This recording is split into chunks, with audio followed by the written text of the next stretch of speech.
Αγγείων ή αγκοπών ή τουλούμ ζουρνά ονομάζουν τούτο το μουσικό όργανο οι Έλληνες του Πόντου. Από εκείνα τα μέρη προέρχεται και ο Γιάννης Πηλιάδης, που σήμερα μένει στον τετράλοφο Κοζάνης. Είναι ένας λαϊκός οργανοπαίκτης και έχει τη γνώση και την ικανότητα να κατασκευάζει αγγεία όταν δεν ασχολείται με τα γελάδια του. Το αγγείον των Ποντίων είναι γνωστό στον ελλαδικό χώρο κυρίως ως τσαμπούνα και ανάλογα με την περιοχή το συναντάμε με διαφορετικά ονόματα.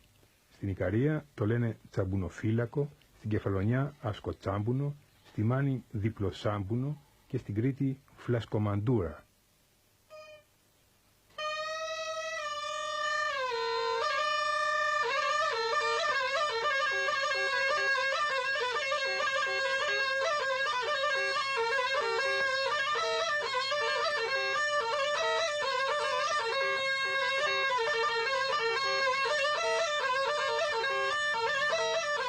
Αυτό εδώ το πράγμα είναι η προβατίνα.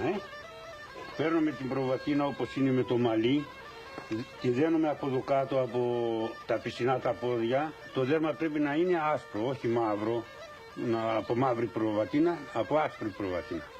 Να είναι κανένα μαναράκι, κανένα αρνάκι, έτσι, κανένα ζυγουράκι 1 χρονό, ξέρω εγώ, να μην είναι σε πολύ μεγάλο μέγεθος και γίνει μεγάλο το δέρμα, δεν μπορείς να το φέρεις αγκαλιά.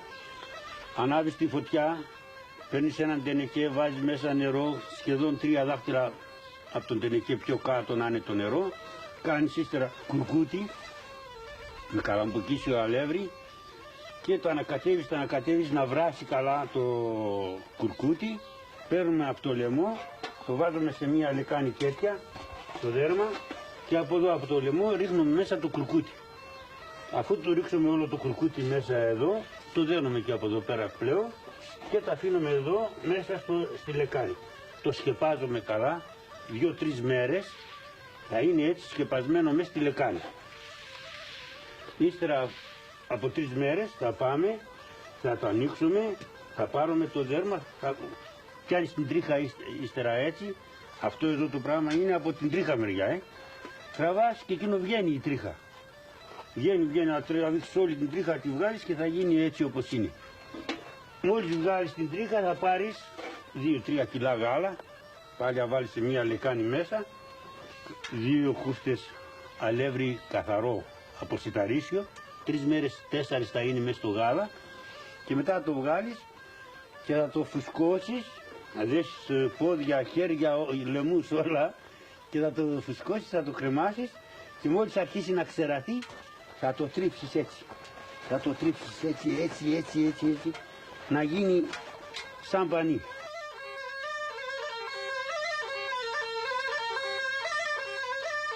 Αυτό τώρα εδώ είναι ο διακόπτης που φυσάς και δεν βγαίνει ο αέρας πίσω.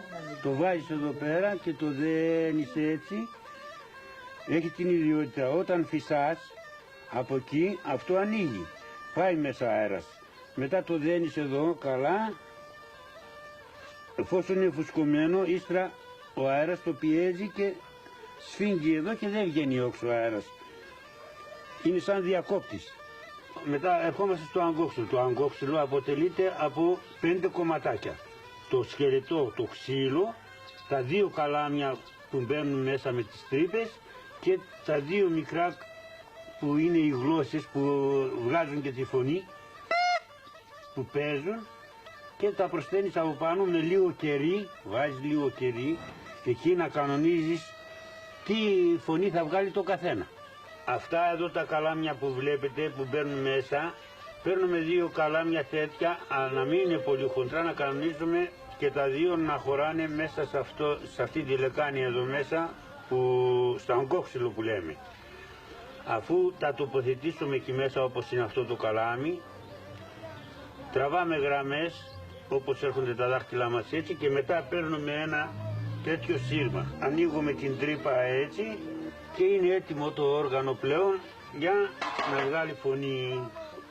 Βάλαμε τα καλάμια και ανοίξαμε τις τρύπες, μετά βάζουμε κερί για να είναι σταθερά πλέον τα καλάμια, να μην πάνε απάνω κάτω, να μην φύγουν από τη θέση τους. Βάζουμε κερί όπου είναι κενό, από κάτω, από εδώ, από εδώ κάτω, από όλες τις πλευρές και μόλις κρυώσει το κερί πλέον αυτά είναι σταθερά, δεν κουνιούνται, δεν μπορείς να τα κουνήσεις με τίποτα.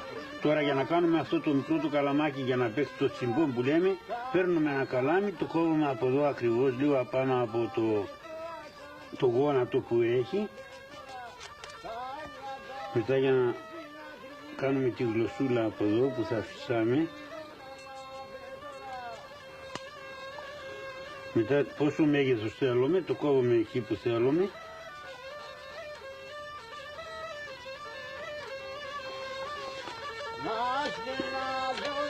Λοιπόν, αφού κάναμε τη γλωσσούλα έτοιμη, βάζουμε αυτήν τη γλωσσούλα μέσα εκεί να σηκωθεί λίγο ψηλά και μετά το δοκιμάζουμε τι φωνή θα βγάλει.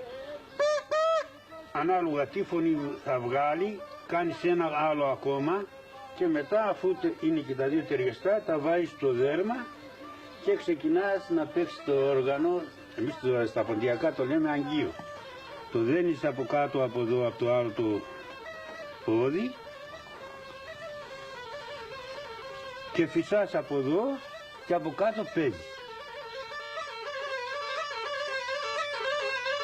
Καταρχήν όταν ξεκινήσαμε πηγαίναμε σε διάφορα μέρη για να μην κάνουμε και πολλή οχλαγωγία μέσα στο σπίτι, δεν μας θέλανε. Λοιπόν πηγαίναμε στο βουναλάκι εδώ, πάνω έξω από το χωριό ας πούμε και παίζαμε.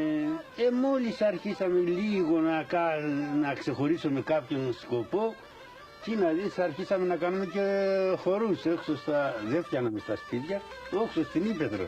Μαζευόντουσαν εκεί παιδιά της ηλικίας της δικιάς μας ας πούμε, κορίτσια και αρχίζαμε εκεί λίγο πολύ εμείς κάτι φτιάναμε και χορεύαν.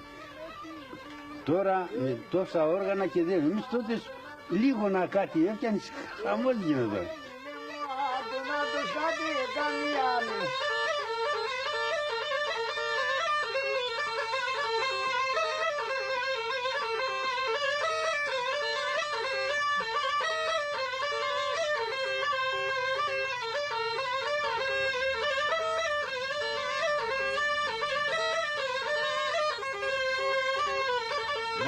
Γεμάτο για πάνω και την στρατάν, το δείχνε αρκετή στρατάν.